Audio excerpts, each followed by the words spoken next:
Eu sou Antônio Arruda e nós fazemos parte do Departamento de Divulgação do Centro Espírita Nova Luz, na cidade de Belo Horizonte.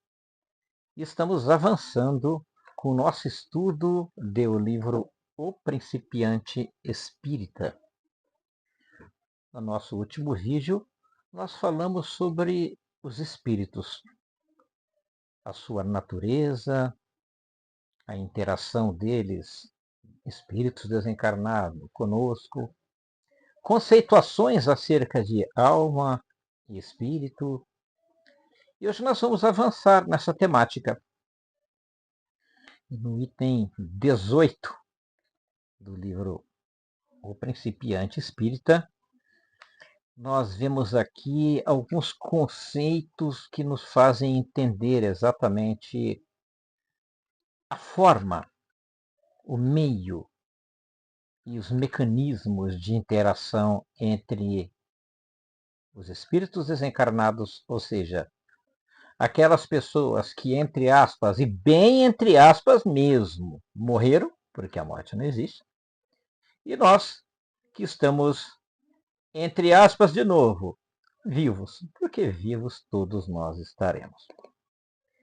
Os espíritos, eles se acham em toda parte quando desencarnamos, ou seja, após o decesso do corpo físico, a nossa individualidade permanece inalterada e, ao contrário do que muitos creem, nós não somos direcionados para um lugar apartado do universo, onde é a morada dos espíritos. As pessoas têm o hábito de se referir, aos espíritos desencarnados, as almas do outro mundo. Não tem outro mundo, o mundo é um só. O universo é um só.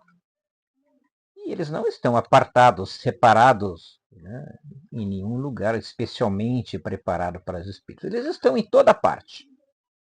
Os espíritos se acham em toda parte ao nosso lado, acotovelando-nos e nos observando incessantemente. Por sua constante presença em nosso meio, são agentes de vários fenômenos, representam um papel importante no mundo moral e, até certo ponto, no mundo físico. Constitui-se, assim, podemos dizer, uma das forças da natureza. Admitida a sobrevivência da alma ou espírito, é racional admitir que continuem as suas afeições. Sem isso, as almas dos nossos parentes e amigos estariam totalmente perdidas para nós depois da morte, o que não acontece.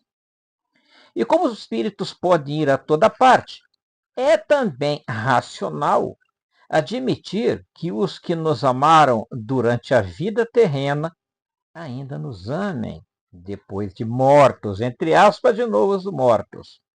Venham até junto de nós e se sirvam dos meios encontrados à sua disposição. Isto é confirmado pela experiência. Realmente prova a experiência que os espíritos conservam as afeições sérias que tinham na Terra. Alegram-se em se aproximarem dos que amaram, sobretudo quando atraídos pelos sentimentos afetuosos, ao passo que revelam indiferença pelos que se lhe mostram indiferentes. Então é fácil a gente entender. A única alteração que há entre o espírito encarnado quando desencarna, quando o corpo que é o envoltório material, o corpo que é o acessório, porque eu sou essência espiritual.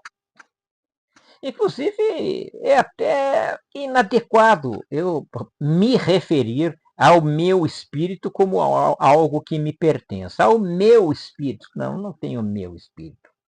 Eu, espírito. Meu corpo. O corpo é o acessório. O corpo é a vestimenta material temporária.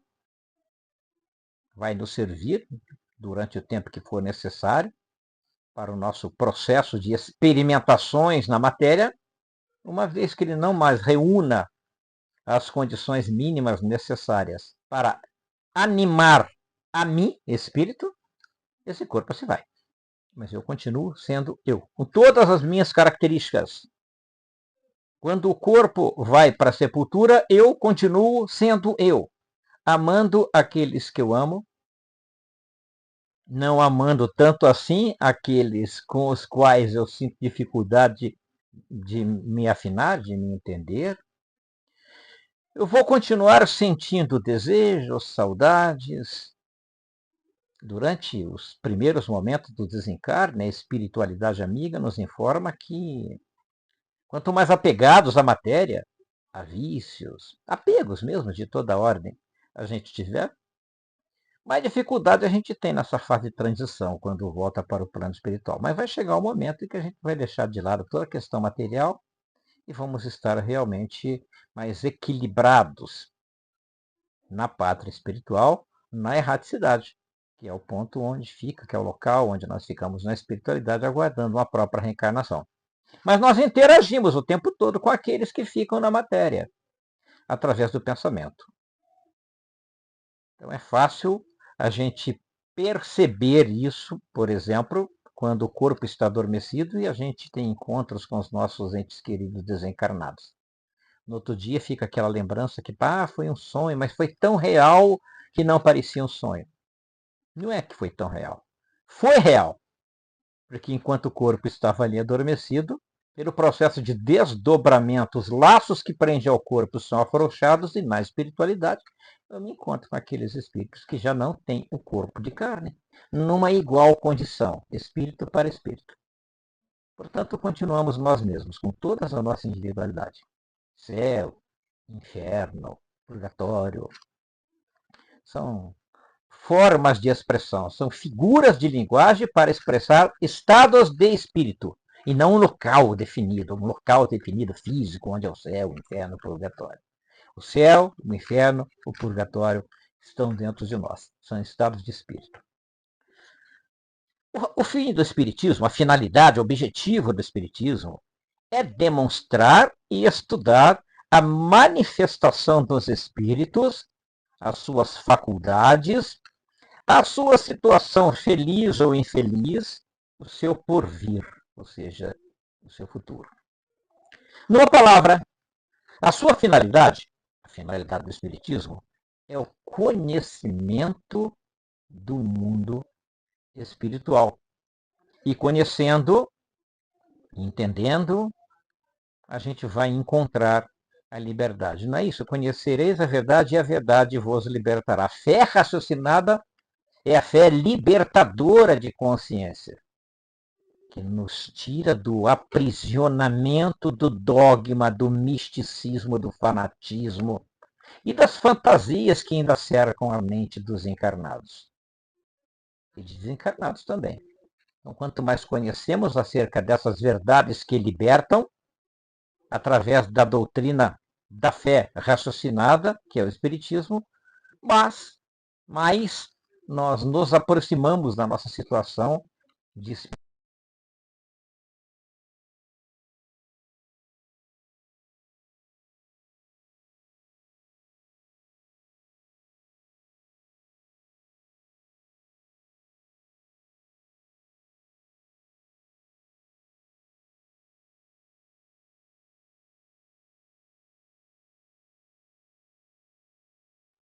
quanto mais nos aproximarmos, quanto mais buscarmos o conhecimento da verdade que liberta, da fé raciocinada que enfrenta a razão em todos os tempos da humanidade, quanto mais envolvidos dentro desse conceito de raciocínio lógico acerca das nossas crenças, mais nós nos livraremos dos dogmas, do misticismo e das fantasias que ainda estão tão presentes na mente humana. Uma ideia muito generalizada entre os que desconhecem o espiritismo é supor que, pelo simples fato de estarem desprendidos da matéria, os espíritos tudo devem saber e estar de posse da sabedoria suprema. É um erro grave.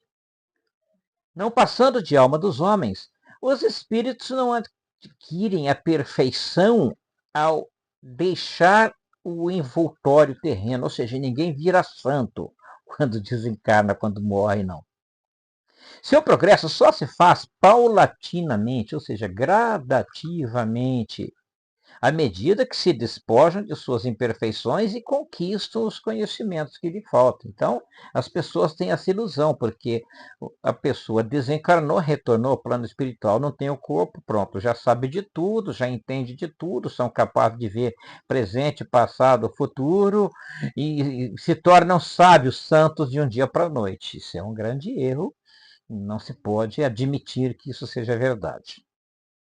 Admitir que o espírito de um selvagem ou de um criminoso repentinamente se tornasse sábio e virtuoso seria tão ilógico quanto seria contrário à justiça de Deus admitir que continuasse eternamente na inferioridade. Ou seja, nós não permaneceremos eternamente na inferioridade. O nosso processo de crescimento, o nosso processo de evolução, ele é gradativo.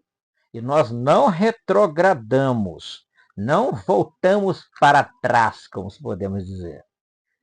Nós só avançamos. Podemos até estacionar por conta da nossa negligência, da nossa imprudência acerca da importância de tratar as coisas do espírito. Podemos até dar uma estacionada. Mas regredir, retrogradar, isso não acontece. Nós estamos evoluindo sempre. Ficamos por aqui. Mas no próximo capítulo avançaremos nessa temática tão importante, imprescindível que a gente entenda acerca desses princípios, desses conceitos, para que a gente saia desvendando os véus das ilusões. Obrigado pela sua atenção. Não esquece, curtir, recomendar aos amigos, inscrever-se na nossa página. Tudo isso fortalece esse nosso trabalho de divulgação da doutrina espírita. Obrigado pela sua atenção. Até lá.